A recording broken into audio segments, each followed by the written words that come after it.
You ask Tiger to solve.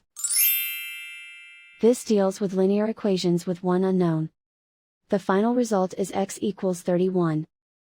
Let's solve it step by step. Group all constants on the right side of the equation. Add 19 to both sides.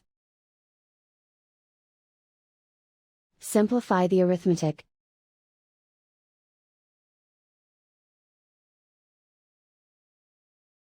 Isolate the x. Divide both sides by 2. Simplify the fraction. Find the greatest common factor of the numerator and denominator. Factor out and cancel the greatest common factor. And so the final result is x equals 31.